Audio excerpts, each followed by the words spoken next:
Start करते हैं exercise 1.2। 1.2 में देखो ध्यान से क्या है, 1.2 में हमारे पास है फंक्शन।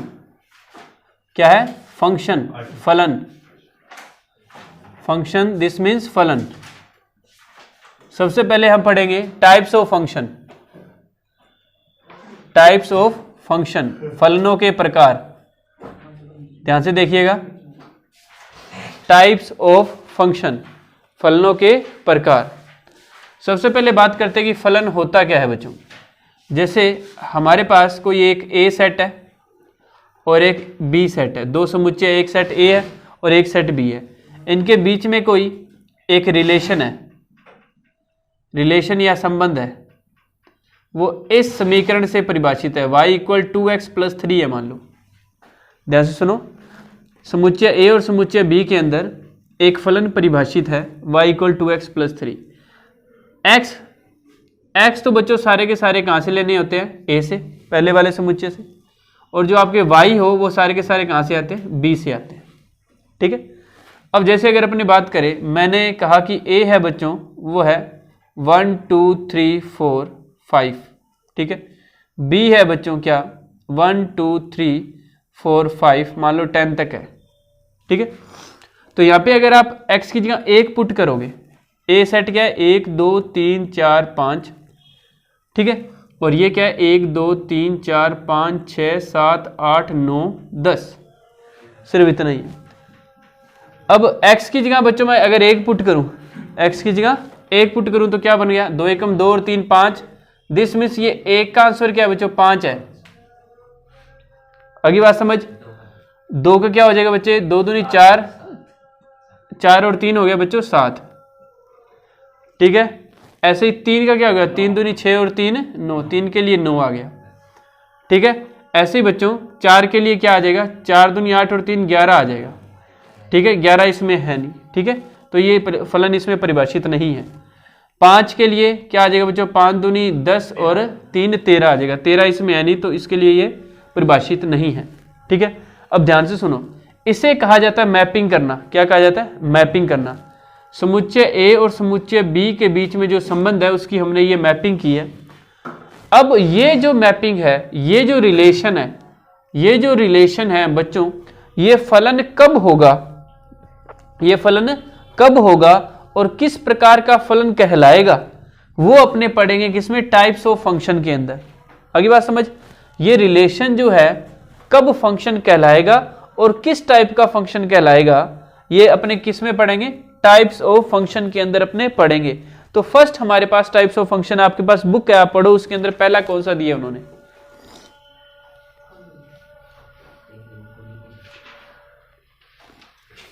पढ़ो फर्स्ट, अकॉर्डिंग टू बुक चला करो। जो बुक के अंदर कंसेप्ट लिखे हुए हैं उन्हीं को पढ़ के अपने आगे बढ़ेंगे। ठीक है। एक्स्ट्रा अलग से कुछ पढ़ने की जरूरत नहीं है। जैसे बच्चों हमारे पास टाइप्स ऑफ फंक्शन के नीचे नीचे परिभाषा 5 जो है, डेफिनेशन 5, वो क्या है बच्चों? 1 फंक्शन की है। किसकी है? 1 एक एक ही फलन। ध्यान से सुनो, एक एक ही फलन क्या होता है? एक एक ही फलन, इसको इंग्लिश में कहा जाता है बच्चों 1 और इसको इंग्लिश में इंजेक्टिव भी कहा जाता है। क्या कहा जाता है? Injective function, 1 function. ठीक है।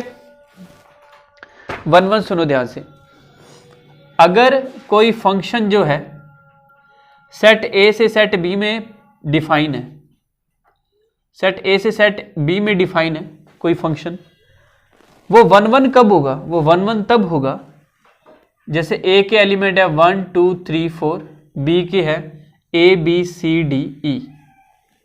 ठीक है। कितने भी हो सकते हैं दोनों के अंदर। अगर ए के प्रत्येक अवयव के लिए बी में एक अंशवर जरूर होना चाहिए। मान लो 1 के लिए अंशवर ए है, 2 के लिए अंशवर डी है, 3 के लिए बी है, 4 के लिए क्या है? ई है। ए के प्रत्येक अवयव के लिए बी में केवल एक और केवल एक ही अंशवर होना चाहिए। तो उस कंडीशन में जो फंक्शन है वो कैसा कहलाएगा? 1 फंक्शन या एक एक ही फलन। अगली बात समझ। जैसे अपने बात करें, ये जो फंक्शन है इसे ऐसे लिखा जाएगा, ये जो फंक्शन है ए से बी में परिभाषित है, और इस फंक्शन के जो ये आंसर आए हैं ऐसे लिखा जाता है, 3 को 20 और 2 अपनी मर्जी से लिखा है एक बार, ठीक है, कोई ऐसे रूल नहीं। 1 को 1 का आंसर आया ए, ठीक है, 2 का आंसर क्या आया डी, 3 का आंसर आया बी, और 4 का आंसर क्या आ गया ई। आगे बात समझ। ए के अंदर कोई भी डिजिट अकेली नहीं रहनी चाहिए, उसकी बी में कोई ना कोई आंसर जरूर होना चाहिए, ठीक है। ये जो आंसर होते हैं इन्हें बोला जाता है इमेज। क्या बोला जाता है? इमेज, प्रतिबिंब है ये। जैसे ये शीशा है ना, मान लो ये क्वेश्चन है, ये इस शीशे के सामने खड़े हैं, तो ये इनको अपने आंसर दिखाई दे रहे हैं, तो ये सारी की सारी क्या इमेज। इन्हें क्या बोला जाता है? Pre image. क्या बोला जाता है? Pre image. ये प्रतिबिंब है, ये पूर्व प्रतिबिंब है। अगर समुच्चय ए के प्रत्येक अवयव के लिए समुच्चय बी में कोई ना कोई अवयव हो, तो उस स्थिति के अंदर फंक्शन कैसा कहलाता है? एकेकी फलन या 1-1 फंक्शन। इसे इंजेक्टिव भी कहा जाता है। अब अपने बात करते हैं सेकंड है बच्चों हमारे पास ऑन टू फंक्शन। कौन सा? On to. बुक में लिखी हुई है, बुक में वैसे लिखी होती है ना, एफ का इसलिए वो बस वैसे ही कर ले। आच्छादक फलन, सरजेक्टिव। आच्छादक फलन को बच्चों सरजेक्टिव भी लिखा जाता है। सरजेक्टिव में क्या होता है? समुच्चय ए से समुच्चय बी में कोई फलन परिभाषित है, फंक्शन डिफाइन होना चाहिए, इट मस्ट बी। 3, 4, 5, 7, 11, 9 इधर है 1, 2, या इधर अपने अल्फाबेट में ले लिया, चलो एक बार ABCD E तक। सरजेक्टिव में क्या होता है? ऑन टू में क्या होता है कि बी के प्रत्येक अवयव के लिए कोई ना कोई ए के अंदर क्या होनी चाहिए? प्री इमेज होनी चाहिए। 1-1 में क्या है कि इनमें से कोई अकेला नहीं रहना चाहिए, इनके लिए कोई ना कोई आंसर होना चाहिए। ऑन टू में क्या है? जो आंसर है उनके लिए कोई ना कोई क्वेश्चन होना जरूरी था, ठीक है, कि इधर कोई खाली नहीं रहना चाहिए, इधर कोई खाली नहीं रहना चाहिए सेट ए में। तो इस फंक्शन को क्या कह देते हैं? Onto function. अगर कोई फंक्शन ऐसा हो जिसके अंदर दोनों कंडीशन एक साथ फुलफिल हो, उस फंक्शन को कहा जाता है 1-1 ऑन टू फंक्शन। क्या कहा जाता है? 1-1 ऑन टू। हिंदी में कहा जाता है एकेकी आच्छादक। क्या कहा जाता है? एकेकी आच्छादक। या एक वर्ड और होता है इसके लिए, बाइजेक्टिव। क्या होता है? बाइजेक्टिव। बाइजेक्टिव में अब समझ गए इसकी मैपिंग कैसे होगी? बाइजेक्टिव के अंदर बच्चों ए से बी में कोई फंक्शन अगर है, जैसे ABCDE 1 2 3 4 5, तो जैसे ए की इमेज 5 है, बी की 1 है, सी की 4 है, डी की 2 है, ई की 3 है। तो देखो अब ये 1-1 भी है और ऑन टू भी है, दोनों है ना। इधर भी कोई अकेला नहीं रहा और इधर भी कोई अकेला नहीं रहा, तो इस कंडीशन में जो फंक्शन है क्या कहलाएगा? 1-1 ऑन टू कहलाएगा, एकेकी आच्छादक कहलाएगा, बाइजेक्टिव भी कहा जाता है इसे। आगे बात सभी को समझ? तो ये बच्चों आप नोट कर लो, फिर अपने क्वेश्चन करते हैं इसके। अब सीखो मैनी वन। जैसे वर्ड है वैसे ही आंसर हो जाएगा। मैनी वन, बहु एकेकी।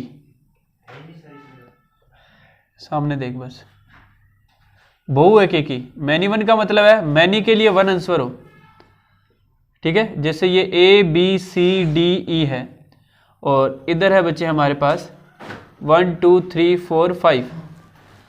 जैसे A के लिए भी 2 आ गया आंसर, B के लिए भी 2 आ गया, C के लिए 4 आ गया, D के लिए भी 4 आ गया, E के लिए मान लो 5 है। तो ये फंक्शन कैसा हो गया? मैनी के लिए 1 है। ये देखो ये दोनों है ना, इनके लिए एक ही आंसर है, इन दोनों के लिए एक ही आंसर है। तो इसे क्या कहा जाता है? मैनी वन फंक्शन कहा जाता है। अगली बात समझ।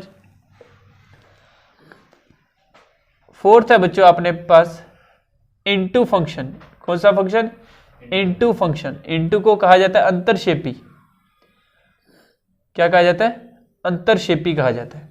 अंतरक्षेपी क्या होता है? अगर कोई फंक्शन ए से बी में इस प्रकार डिफाइन हो, कोई फंक्शन कि जैसे इधर तो अपने ले लेते हैं, चलो डिजिट 1 2 3 4 5, इधर ले लेते हैं ABCDE। बी में ऑन टू फंक्शन का उल्टा है ये थोड़ा सा। ऑन टू क्या होता था कि बी के प्रत्येक अवयव के लिए इधर कोई ना कोई प्री इमेज होनी चाहिए, पूर्व प्रतिबिंब होना चाहिए।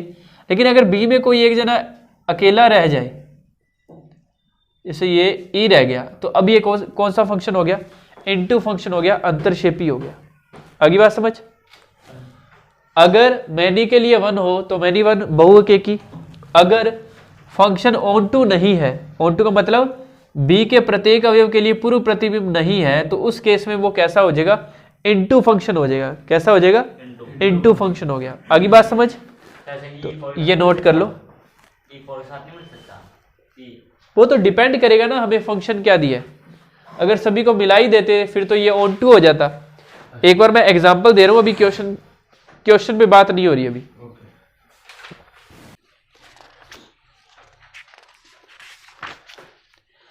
सिद्ध कीजिए कि f(x) 1/x एक फंक्शन दे रखा है, r0 से r0 में परिभाषित है। ये क्या है? 1 भी है और ऑन टू भी है। ठीक है, देखो बच्चों ध्यान से। एक फंक्शन है जो r0 से r0 में डिफाइन है।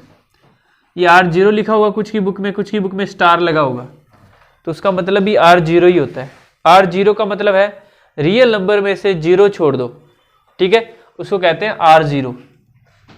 और फंक्शन क्या गिवन है आपको? 1/x। क्या गिवन है? 1/x।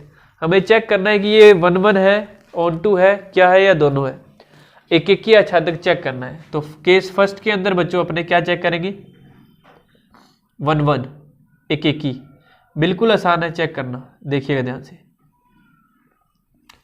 1 का मतलब ये होता है कि x की जगह जब x की जो वैल्यू है ना यहां से पुट करोगे आप, और जो आपके पास आंसर जो आएंगे ना x की वैल्यू पुट करने के बाद जो आंसर आएंगे वो इस सेट के होने चाहिए। x की वैल्यू कहां से पुट करोगे? इस सेट से, और जो आंसर आएंगे वो इस सेट में होने चाहिए। तो x की वैल्यू r0 से पुट करोगे तो r0 में कौन कौन सी संख्याएं होती है? सारी की सारी होती है। नेगेटिव भी होगी, पॉजिटिव भी होगी, और जीरो भी होगी, बटे वाली भी होगी, √2 वाली भी होगी, इरेशनल भी होगी, सारी होगी। रियल नंबर है ये, वास्तविक संख्याएं है, कॉम्प्लेक्स नहीं है इसके अंदर, याद रखना। जीरो को छोड़ना है। r0 का मतलब क्या है? जीरो को छोड़ना है, जीरो नहीं लेना। तो अगर आप इनमें से कोई भी वैल्यू यहाँ पे पुट करोगे तो क्या आपके पास कोई ना कोई आंसर आएगा? हर बार आएगा ना। ऐसी कोई डिजिट है, ऐसी कोई 2 डिजिट है जिनको आप पुट करो तो सेम आंसर आए? एक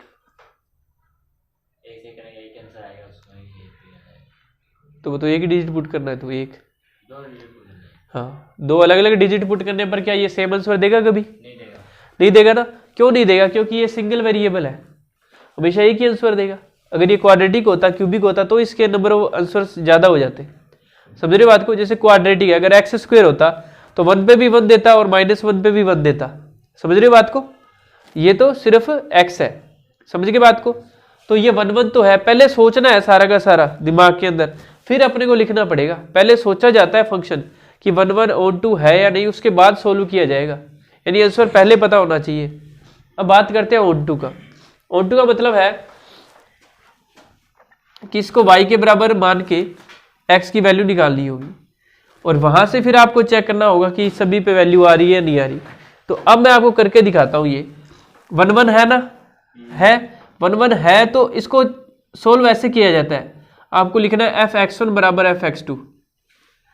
f(x1) का मतलब है x की जगह x1 रख दो, x2 का मतलब है x की जगह x2 रख दो। अब ये बन गया x2 = x1। अगर x1 बराबर x2 बन जाए, अगर f(x1) = f(x2) लेके चले आप, और आपका आंसर क्या आ जाए? x1 बराबर x2। इस बात का मतलब है फंक्शन क्या है? एक एक की है, 1 है। अगली बात समझ। सो फंक्शन इज 1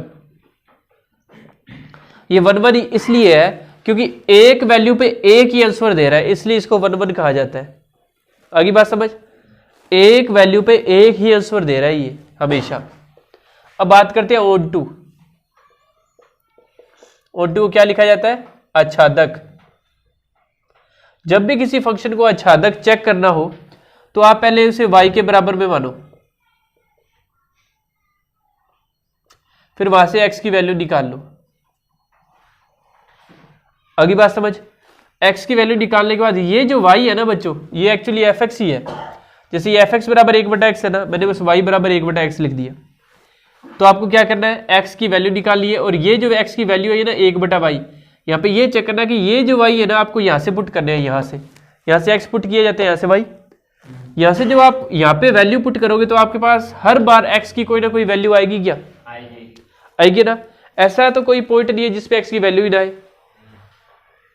वो पॉइंट 0 था, लेकिन 0 तो वो कह रहा है लेना ही नहीं, 0 तो वो पहले ही कह रहा है कि लेना नहीं, यानी हर बार कोई ना कोई वैल्यू आ रही है ना। तो आप क्या लिख दोगे, so function is onto, अतः दिया गया फलन आच्छादक है।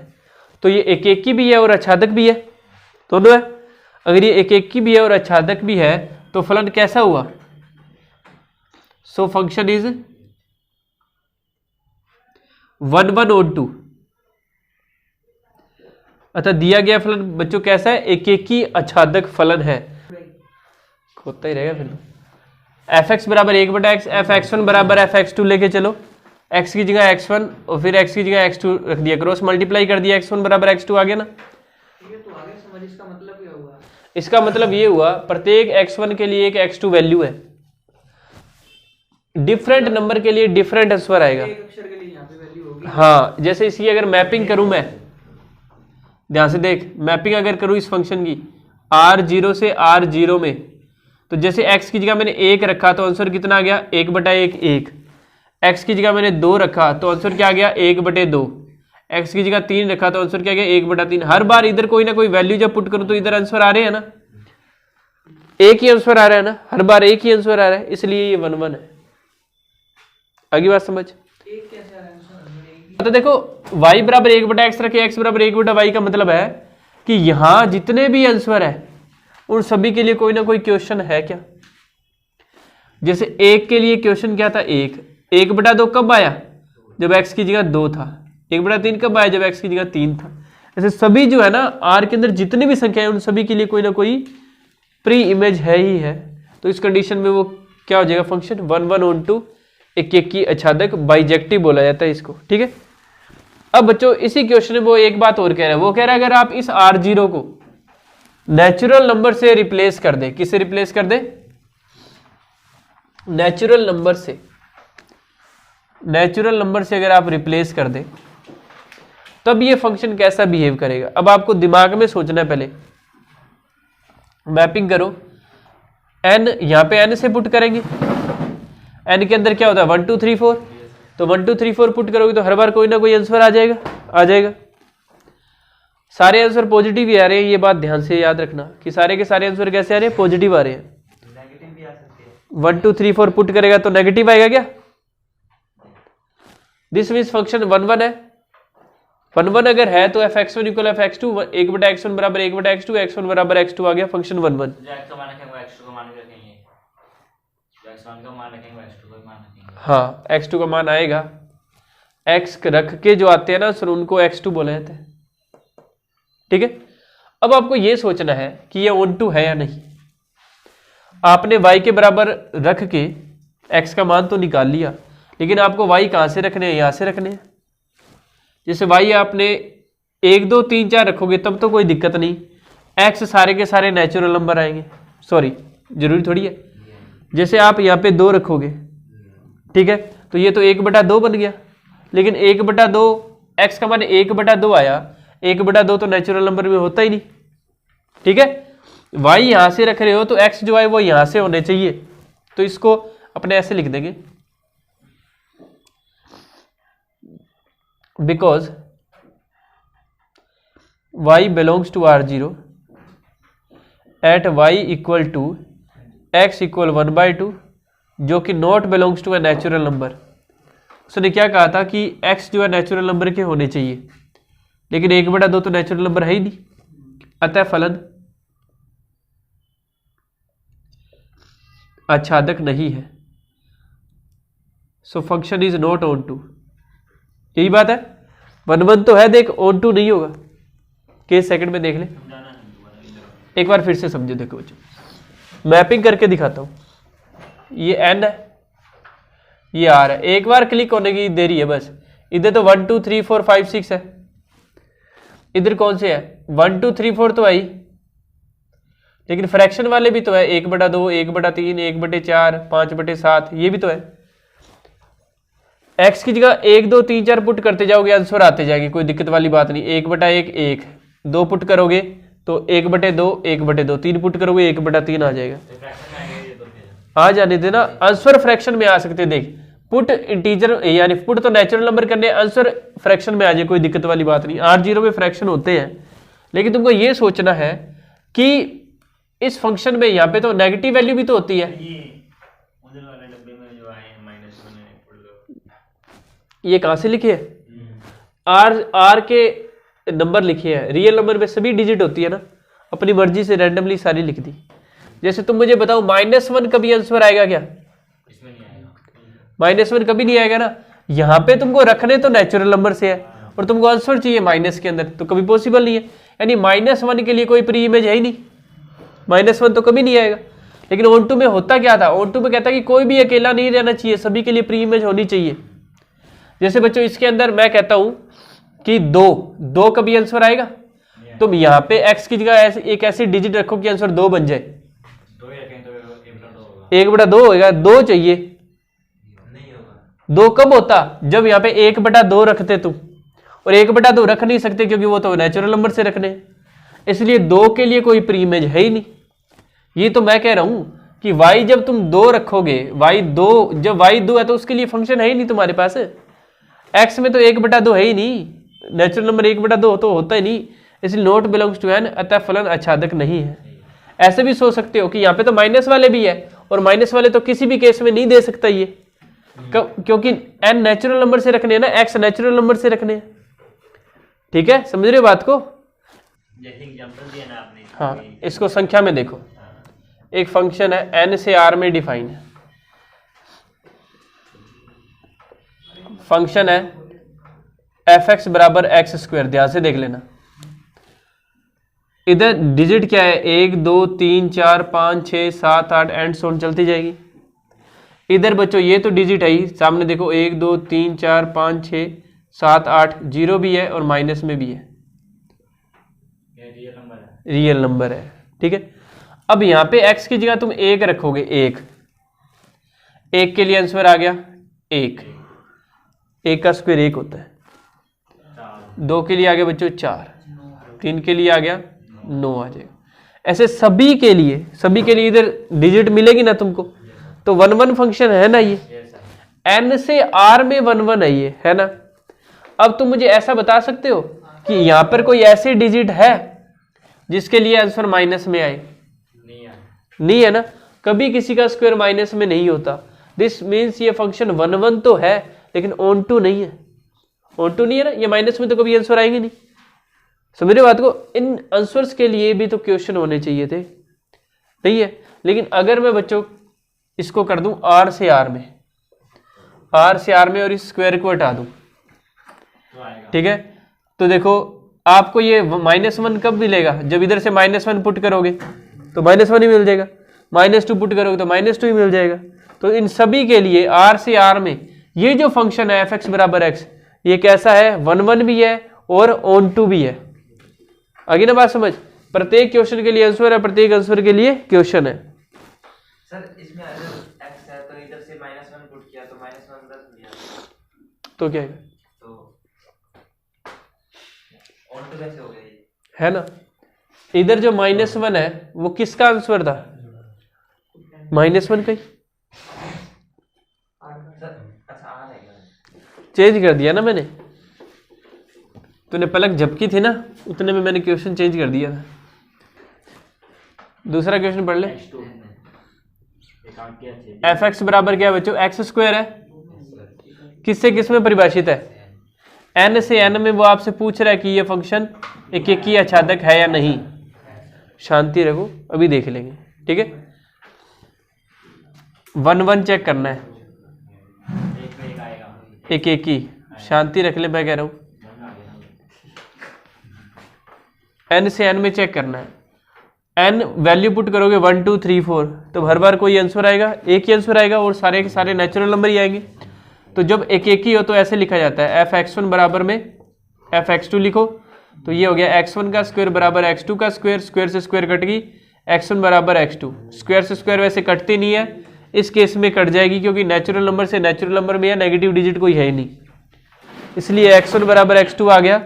फंक्शन कैसा है? 1 1 है, एक एक ही है, लेकिन आच्छादक ऑन टू के लिए मैंने आपको क्या बताया था? फंक्शन को पहले y के बराबर में मानो और x का मान निकाल लो, रूट y आ गया, x का मान क्या आ गया? Root y। अब y की जगह जब तुम यहां से वैल्यू रखोगे n से, जैसे y बराबर 2 पर x क्या आ गया? रूट 2। क्या ये रूट 2 नेचुरल नंबर में है? नहीं है ना, इसका मतलब फंक्शन आच्छादक नहीं है, ऑन टू नहीं है। समझे बात को? इसकी मैपिंग देखो, ये n है, ये भी n है बच्चों, ठीक है। फंक्शन है x स्क्वायर, एक का स्क्वायर तो एक आ गया, दो का स्क्वायर आ गया बच्चों 4, लेकिन इसके बीच में 2 रह गया, 3 रह गया, ये तो किसी की स्क्वायर है ही नहीं। समझे बात को? इधर एक के बाद 2 था, एक का स्क्वायर 1 होता है, 2 का 4 होता है, लेकिन 2 और 3 तो किसी का स्क्वायर ही नहीं होता। 2 तो रूट 2 का होता है, 3 तो रूट 3 का होता है, लेकिन इसमें वो रूट 2 रूट 3 है ही नहीं, इसलिए फंक्शन के ये 2 तो रह गए, ये 2 रह गए, इनके लिए कोई प्री इमेज नहीं है, इसलिए फंक्शन आच्छादक नहीं है। क्या ये कहां से लाया? ये रहा, इसको y के बराबर में मान लेना। अगली बात समझ। सेकंड क्वेश्चन क्या है? फंक्शन क्या बोल है? क्या x की स्क्वायर ही है क्या? z से z में डिफाइन है। अब ध्यान से देख लेना, z कौन से होते हैं? इंटीजर्स होते हैं। z प्लस तो नहीं लिखा हुआ ना, देख, इंटीजर्स यानी पूर्णांक, यानी 1 2 3 4 भी है, 0 भी है और माइनस वाले भी है, ठीक है। तो तुम मुझे बताओ एक एक ही होगा क्या ये? एट x इक्वल 1 f(x) यानी f1 ने आंसर दे दिया 1, 1 का स्क्वायर 1 आया, और एट x इक्वल -1 f -1 यानी -1 का स्क्वायर भी बच्चों क्या आ गया? प्लस का 1 ही आ गया। तो दो डिफरेंट वैल्यू पे आंसर सेम आ रहा है, तो ये 1 1 नहीं है। अगली बात समझ। अब बात करते हैं ऑन टू क्या होता है? y के बराबर में फंक्शन को मानो और x का मान निकालो, लेकिन अगर तुम यहाँ पे y बराबर कोई नेगेटिव डिजिट रख दोगे तो ये तो रूट में -1 आ गया, यानी आयोटा आ गया, और आयोटा तो z में होता ही नहीं, तो ये ऑन टू भी नहीं है, 1 1 भी नहीं है, ऑन टू भी नहीं है, एक एक ही भी नहीं है, आच्छादक भी नहीं है। अब समझ आ रहा है ना? एक क्वेश्चन को बार बार देखते रहो, बार बार समझते रहो, वो समझ आ जाएगा, फिर सारा का सारा कंसेप्ट अच्छी तरीके से तैयार हो जाता है, ठीक है। थर्ड है बच्चे, आर से आर में क्या है क्वेश्चन? एक्स स्क्वायर ही है क्या? मुझे ये भी तो नहीं है, आर के अंदर 1 भी होता है और -1 भी होता है। 1 पुट करोगे -1 पुट करोगे तो उन पे वैल्यू सेम ही आ जाएगी, तो एक एक की भी नहीं है, ठीक है। और यहाँ पे भी सेम वही रूट में माइनस की डिजिट लेके चलोगे, y बराबर x स्क्वायर लेके चलो, प्रीवियस क्वेश्चन किया था सेम का सेम वैसे ही। अगली बात समझ। तो ये भी 1 1 ऑन टू नहीं है। रियल नंबर और इंटीजर सेम ही है? नहीं, रियल नंबर में इंटीजर्स होते हैं ना, समझ गए। एक और करा देता हूँ, फोर्थ, x की क्यूब, n से n में है क्या?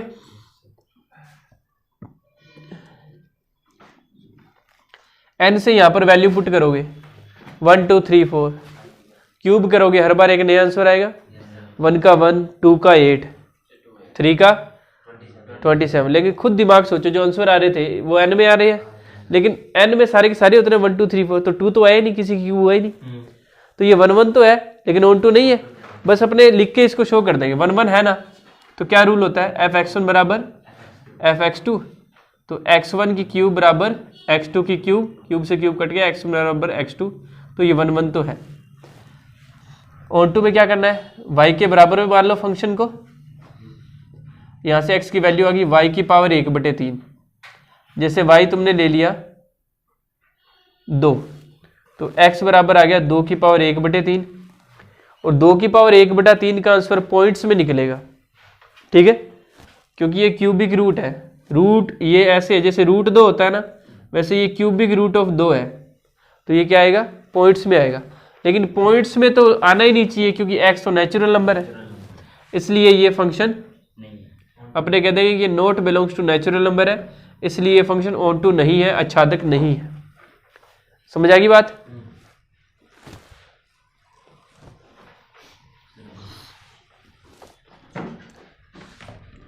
इसके बाद बच्चों इसका फिफ्थ कर लोगे। इसके बाद है बच्चों थर्ड क्वेश्चन। थर्ड क्वेश्चन पढ़ो सभी। थर्ड क्वेश्चन में आपको एक फंक्शन दे रखा है, मैं थर्ड क्वेश्चन पढ़ता हूं, ध्यान से सुनो। सिद्ध कीजिए कि f(x) बराबर है maximum integer function of x। महत्तम पूर्णांक फलन कहते हैं, ये डब्बे में है ना x, इसको कहते हैं महत्तम पूर्णांक फलन। ध्यान से सुनो। और फंक्शन r से r में डिफाइन है। फंक्शन जो है बच्चों मैक्सिमम इंटीजर फंक्शन है, r से r में परिभाषित है, ठीक है। इस मैक्सिमम इंटीजर फंक्शन का मतलब समझो पहले क्या है। मैक्सिमम इंटीजर फंक्शन होता है जैसे ये 1.6 पे भी इसका आंसर 1 आता है और 1.7 पे भी इसका आंसर क्या आता है बच्चों, 1 ही आता है, ठीक है। फंक्शन क्या है हमारे पास, मैक्सिमम इंटीजर फंक्शन। x की जगह वैल्यू कहां से पुट करनी है, r से पुट करनी है। तो बच्चे अगर अपने x बराबर 1.6 लें और x बराबर 1.7 लें तो 1.6 पे भी क्या आंसर आया, 1। और बच्चे 1.7 पे भी आंसर क्या आ गया अपने पास, 1। इसका मतलब ये एक ही नहीं है। अब बात करते हैं ऑन टू। ऑन टू बात करने से पहले एक मैपिंग देखो ध्यान से। सर तो इसको मैन्युअल बोल सकते हैं? हाँ बोल सकते हैं। देखो बच्चों r से r में है, इधर क्या है माइनस में डिजिट है, 0 भी है और प्लस में भी है और फ्रैक्शन में भी है, यानी फ्रैक्शन यानी पॉइंट में मान ले 1.6। इधर भी क्या है माइनस में भी है और प्लस में भी है और 0 भी है और पॉइंट में भी है। इधर जब भी कोई डिजिट आती है तो वो क्या कर देती है, उसका इंटीजर बना देती है, पूर्णांक बना देती है। यानी -1 पे आंसर आ जाएगा -1, 0 पे 0 आ जाएगा। लेकिन बच्चों तुम मुझे ये बताओ, यहाँ पर जो पॉइंट वाले हैं, इधर r में जो पॉइंट वाले हैं, उनके लिए कोई क्वेश्चन बनेगा? क्योंकि ये पॉइंट में तो कोई आंसर देता ही नहीं, इसका आंसर हमेशा इंटीजर आता है। यानी ये आंसर आ जाएगा, ये आ जाएगा, 0 भी आ जाएगा, 1 भी आ जाएगा, 2 भी आ जाएगा। लेकिन जो फ्रैक्शन वाली डिजिट्स है 5.7, 7.12, ये तो कभी आंसर आएगा नहीं, ये आंसर नहीं आएगा। इसका मतलब ये है कि ये फंक्शन कैसा नहीं है, आच्छादक नहीं है। तो अपने बस इसको प्रूफ ऐसे लिख देंगे, y बराबर कि for y equal 1.6 there is not any pre image in set R, so function is not onto. कि इस समुच्चय R में 1.6 के लिए कोई प्री इमेज नहीं है, यानी 1.6 का भी आंसर देगा ही नहीं है, हमेशा इंटीजर ही देता ही है, ठीक है। इसलिए ऑन टू फंक्शन नहीं है। कोई भी पूर्व प्रतिबिंब विद्यमान नहीं है। कौन सा? पूर्व प्रतिबिंब विद्यमान नहीं है। ये जो बिंब है ना, ये जो प्रतिबिंब है 1.3, इसके लिए कोई पूर्व प्रतिबिंब विद्यमान नहीं है, कोई क्वेश्चन नहीं है, इसलिए ये ऑन टू फंक्शन नहीं है। देख लो, ना ये एक ही है ना ये आच्छादक है, नहीं है ना, सिद्ध करना हो गया। इंटीजर फंक्शन का मतलब ही बता दिया उसने तुमको। अब बच्चों बात करते हैं अपने फोर्थ क्वेश्चन पे। फोर्थ क्वेश्चन क्या है, मैक्सिमम इंटीजर की जगह मॉडुलस फंक्शन लिखा है। कौन सा है? मॉडुलस, यानी पॉजिटिव डिजिट बाहर आएगी। और फंक्शन डिफाइन किस में है? r से r में ही है क्या? अब देखो तुम x की जगह जब वैल्यू पुट करोगे 1 2 3 4, फंक्शन है बच्चों हमारे पास modulus of x at x equal 1, क्या आंसर आएगा? f1, 1 का modulus 1। At x equal -1 value क्या आएगी? ये भी क्या आ गई? प्लस का एक ही आ गया। तो ये ऑन टू नहीं, 1 1 नहीं है, ठीक है, एक ही नहीं है। 1 पे भी -1 आया, -1 पे भी 1 आ गया, तो ये 1 1 नहीं है। अब बात करते हैं आच्छादक। आच्छादक में y के बराबर में मॉडुलस x माना, ठीक है। अब तुम खुद सोचो, कि y के अंदर अगर इसकी मैपिंग को ध्यान से देखो, ये देखो मैपिंग r, इसमें माइनस वाली डिजिट भी है, 0 भी है, 1 भी है, 2 भी है, 3 भी है, इसमें भी माइनस वाली डिजिट भी है, 0 भी है, 1 भी है, 2 भी है, 3 भी है। यहाँ पे जब यहाँ से वैल्यू पुट करेंगे तो सारे के सारे आंसर कैसे आएंगे? पॉजिटिव ही आएंगे ना, यानी ये जो नेगेटिव वाले ये तो सारे के सारे रह ही जाएंगे।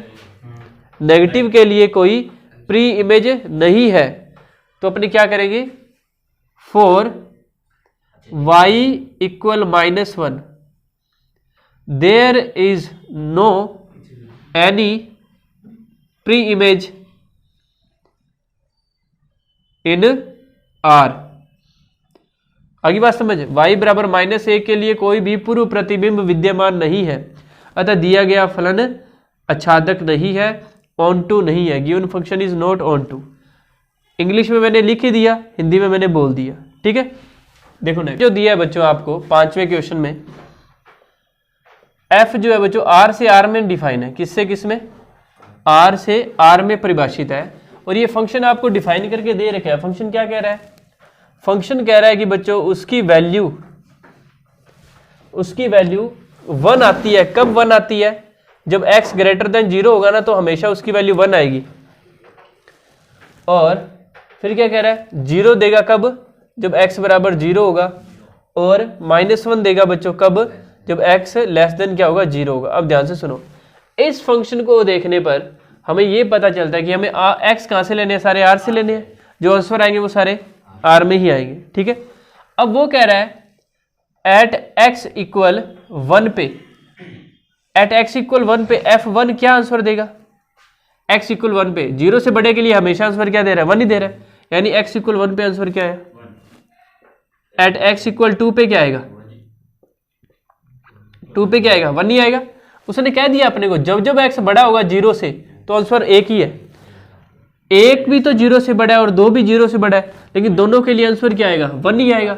इसलिए यह फंक्शन 1 तो है ही नहीं, 1 नहीं है, ठीक है। अब बात करते हैं ऑन टू। ये वाला फंक्शन बच्चों, ये जो फंक्शन है हमेशा वैल्यू क्या दे रहा है? सिर्फ 1 दे रहा है, या 0 दे रहा है, या -1 दे रहा है। लेकिन ये जो r है अपने पास, r जो है इसके अंदर तो बहुत सी वैल्यू होती है। क्या ये 3 ही होती है क्या? इनके अलावा ही बहुत सी होती है। तो अपने क्या लिखेंगे? फॉर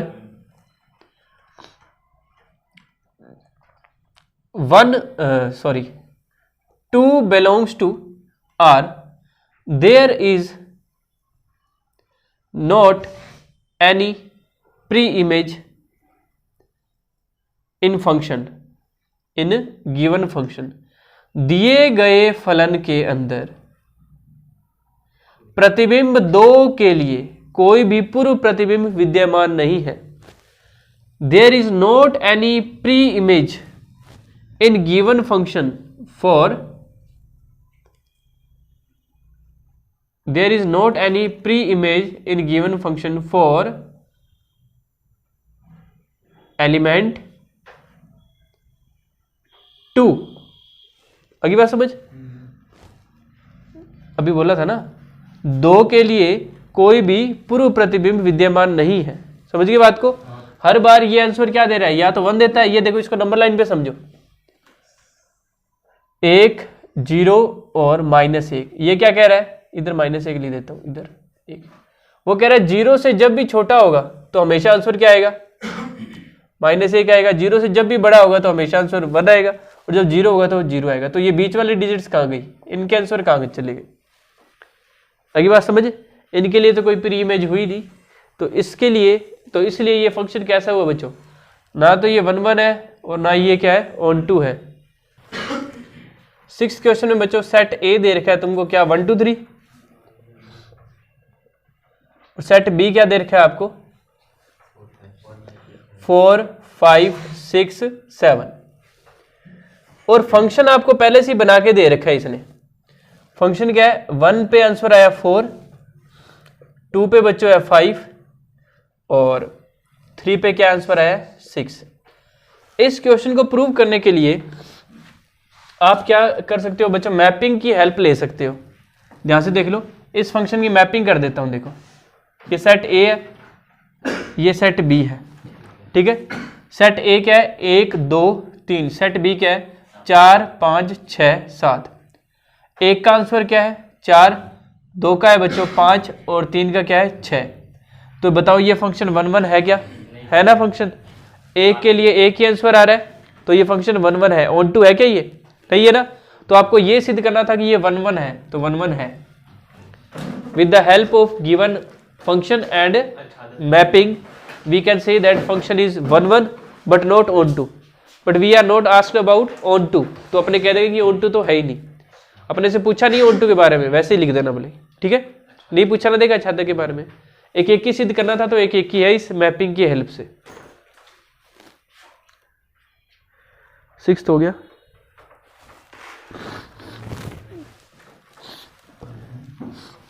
नेक्स्ट पढ़ो।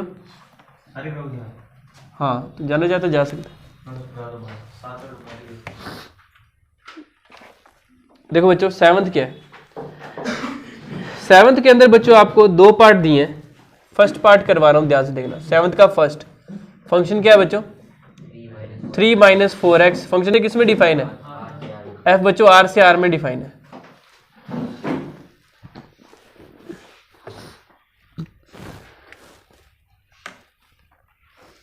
देखिए 1 1 चेक करने के लिए आपको क्या करना है, यहाँ पे कोई स्क्वायर लगी हुई है? नहीं लगी हुई ना। जब स्क्वायर नहीं लगी हुई तो हमें पता है एक पे एक ही आंसर आएगा। तो आप fx1 बराबर fx2 लिख सकते हो। 3 - 4x1, 3 - 4x2, 3 से 3 कट गया, माइनस से माइनस कट गया, 4 से 4 कट गया। x1 बराबर क्या आ गया x2, इसलिए फंक्शन 1 1 है, ठीक है। अब ऑन टू फंक्शन दिया आच्छादक फलन। देखो जब ऑन टू अगर अपने को चेक करना है तो y के बराबर मान लो और यहां से x की वैल्यू यहां से x की वैल्यू निकाल लो बस। x की वैल्यू आएगी बच्चों 3 - y बटे में 4, ठीक है। 3 - y बटे में 4। अब आप मुझे ये बताओ कि y की जगह जब आप वैल्यू पुट करोगे r से तो आपके पास कोई ना कोई आंसर आएगा ना, हमेशा आएगा। रियल नंबर भी होगा। हाँ रियल नंबर भी होगा वो, यानी कभी ये नॉट डिफाइंड वैल्यू देगा, कभी ये अनंत बनेगा क्या? अनंत कब बनता? जब बटे में कोई वेरिएबल आ जाता और उसको 0 पुट करना होता। तो ये फंक्शन क्या है ऑन टू है, इतनी सी बात है। हाँ। सेकंड है बच्चों इसका क्या 1 + x²। अब तुम खुद बताओ x की जगह मैं 1 रखूंगा, अगर बच्चों x की जगह मैं 1 रखूं और -1 रखूं सेम आंसर देगा ना। एट x = 1 f1 आ गया बच्चे 1 + 1 का स्क्वायर 2 आ गया, ठीक है। एट x = -1 f -1 1 + -1 का स्क्वायर, यही 1 + 1 आ गया बच्चे 2 आ गया। तो ये फंक्शन कैसा है 1 1 नहीं है, ये दोनों पे सेम आंसर आ गया, ठीक है। अब बात करते हैं अपने ऑन टू। ऑन टू में मैंने क्या समझाया, क्या किया करो y के बराबर में मानो और x का मान निकाल लिया करो पहले। तो पहले 1 इधर ले आओ, x आ गया रूट में y - 1। अब तुम खुद सोचो कि जो y की वैल्यू हमें r से पुट करनी है, लेकिन मैंने r से अगर जैसे कोई नेगेटिव वैल्यू पुट कर दी, ये तो रूट में -1 रूट में माइनस का 2 बन गया, और ये कैसा बन गया बच्चे कॉम्प्लेक्स बन गया, आयोटा बन गया, इसलिए ये ऑन टू नहीं है, ना ये 1 1 है ना ये ऑन टू है, ठीक है। 8th क्वेश्चन में आपको फंक्शन दिया है a क्रॉस b, क्या है किससे किस में परिभाषित है? फंक्शन a क्रॉस b से b क्रॉस a में परिभाषित है। किस प्रकार परिभाषित है कि f a b आपको आंसर देता है b, a क्रॉस b मैंने आपको समझाया है क्या होता है। जैसे कोई a सेट है 1 2 3, b सेट है 3 4 5, तो a क्रॉस b क्या होगा? a क्रॉस b के एलिमेंट ऐसे होंगे 1 3 1 4 1 5।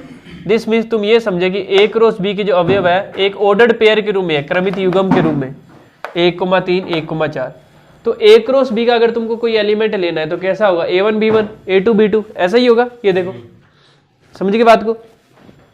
a1 b1 लोगे तो पहले अपने f(x1) बराबर f(x2) लेके चलते थे ना, वैसे लेके चले f a1 b1 = f a2 b2। f a1 b1 क्या आंसर देगा? इधर से देखो b, a यानी B1 कोमा A1, ये क्या देगा B2 कोमा A2। तो ये दोनों कोऑर्डिनेट बराबर है, इसका मतलब B1 किसके बराबर है B2 के, A1 किसके बराबर है A2 के। दिस मीन्स F(a1) B1 के लिए F(a2) B2 के अंदर हमें आंसर मिल गए। ईच एलिमेंट के लिए डिफरेंट आंसर है, B1 के लिए B2 है, A1 के लिए A2 है। दिस मीन्स फंक्शन कैसा है 1 1 है। अब ध्यान से सुनो, ये जो आपके पास सेट है B क्रॉस A, इसका कोई एलिमेंट B कोमा A ले लिया। अगर B कोमा A इसका अपने एक एलिमेंट लेते हैं तो ये B किसका होगा इस B का, ये A किसका होगा इस A का। This means B belongs to B और A बिलोंग्स टू A के लिए हमारे पास अगर B comma A B cross A का है तो B कोमा A के लिए आंसर क्या आ जाता है FAB आ जाता है, यानी A कोमा B किस में आ जाएगा A क्रॉस B में आ जाएगा। This means each B comma A के लिए हमारे पास एक क्वेश्चन है, कौन सा A comma B function A comma B, इसलिए B कोमा A के लिए कोई ना कोई फंक्शन जरूर है। इसलिए ये जो हमारे पास गिवन फंक्शन है कैसा है बच्चों, ऑन टू फंक्शन है, आच्छादक फलन है। आगे बात समझ। B कोमा A हमने एक एलिमेंट लिया इसका B क्रॉस A का, तो ये B इस सेट का होगा। देखिए यहाँ पे 1,3 अपने जब लेते हैं तो ये पहले वाला A का होता है और दूसरे वाला B का होता है ना। तो ये B इस B का होगा, ये A इस A का होगा। तो B और A के लिए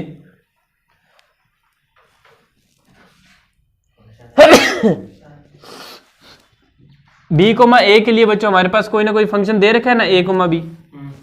B कोमा A एलिमेंट के लिए फंक्शन है ना A कोमा B। ऐसे सभी जो आपके पास जितने भी ये कोऑर्डिनेट होंगे इन सभी के लिए कोई ना कोई फंक्शन होगा ही होगा, इसलिए फंक्शन ऑन टू होगा। आगे फंक्शन बात समझ, जितने भी यहां से एलिमेंट लेगा उनके लिए कोई ना कोई फंक्शन होगा ना। जैसे FAB का आंसर B कोमा A आया, जैसे तू यहां से कोई भी डिजिट ले, जिस समय 1,3 लेगा तो उधर कौन होगा 3,1 होगा क्या, जैसे B कोमा A, तो A कोमा B के लिए B कोमा A हो जाएगा। समझ गया, इसलिए फंक्शन क्या हो जाएगा ऑन टू हो जाएगा। 8 ही करेंगे आज, बाकी कल करते हैं।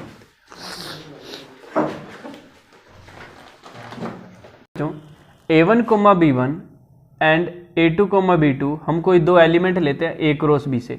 A क्रॉस B से जो हम एलिमेंट लेंगे बच्चों दो, वो ऑर्डर्ड पेयर में आएंगे, क्रमित युग्म में आएंगे। क्यों आएंगे देखो इस बात को समझो। A सेट है A 2 3, B सेट है 3 4 5। तो आपने 11th क्लास में सीखा था A क्रॉस B कैसा आता है 1,3 1,4 1,5 2,3 2,4 2,5 3,3 3,4 3,5। इस बात का मतलब है तुम इतनी बात तो समझ गए कि A क्रॉस B के एलिमेंट ऑर्डर्ड पेयर में होंगे, क्रमित युग्म में होंगे, ऐसे कोऑर्डिनेट की फॉर्म में। तो A1 B1 और A2 B2 हमने दो एलिमेंट ले लिए A क्रॉस B के। इतनी बात आ गई समझ। इसके बाद देखो 1 1 चेक करने के लिए हम क्या करते हैं Fx1 बराबर Fx2। तो FA1 B1 equal FA2 B2। FA1 B1 का आंसर ये फंक्शन देगा हमें B कोमा A, यानी B1 कोमा A1। यहाँ से A2 B2 क्या दे देगा B2 कोमा A2। तो B1 बराबर B2 आ गया, A1 बराबर A2 आ गया, यानी B1 के लिए आंसर आ रहा है B2, A1 के लिए आ रहा है आंसर A2। दिस मीन्स ये फंक्शन कैसा हो गया बच्चों 1 1 फंक्शन हो गया ना, क्योंकि डिफरेंट कोऑर्डिनेट के लिए डिफरेंट आंसर आ रहा है। B1 के लिए B2 आ रहा है, A1 के लिए A2 आ रहा है। जैसे Fx1 बराबर Fx2 लेके चलते थे तो x1 के लिए x2 आंसर आता था ना, इसलिए वो फंक्शन 1 1 हो जाता। तो यहाँ पे B1 के लिए B2 आ रहा है, A1 के लिए A2 आ रहा है, तो फंक्शन कैसा हो गया 1 1 हो गया, एक एक ही हो गया। आच्छादक के लिए सोचो, यहाँ से आपने कोई भी एलिमेंट लिया B कोमा A, जैसे मैं एक एग्जाम्पल से समझाता हूँ। यहाँ से आपने एलिमेंट लिया 1,3, 1,3 के लिए क्वेश्चन क्या था 3,1 था, उसके लिए 1,3 आंसर आ गया था। देखो A B के लिए B कोमा A आ गया ना। जैसे आप 3,4 लो, 3,4 लो तो उसके लिए क्वेश्चन क्या था 4,3 था। बस इस बात को मैं ऐसे लिख के दिखा देता हूँ। देखो B कोमा A लिया यहाँ से B क्रॉस A से, क्योंकि अपने जब आच्छादक या ऑन टू प्रूफ करते तो यहाँ से एलिमेंट लेते हैं। तो B किसका है B सेट का है। ये देखो A क्रॉस B में 1,3 है, जो ये A किसका है A का है, और ये 3 किसका है B का है। इसका मतलब ये B का है और ये A किसका A का है। तो ये जो B कोमा A है, क्या इसके लिए कोई क्वेश्चन था? जी हाँ था, A कोमा B था ना इसके लिए क्वेश्चन, जो A क्रॉस B में था। इसलिए ये फंक्शन कैसा है बच्चों ऑन टू फंक्शन भी है, आच्छादक भी है। लिखा क्या है, so for all B comma A belongs to B cross A there is A comma B belongs to A cross B। ठीक है बच्चों, ये 8th क्वेश्चन हो गया।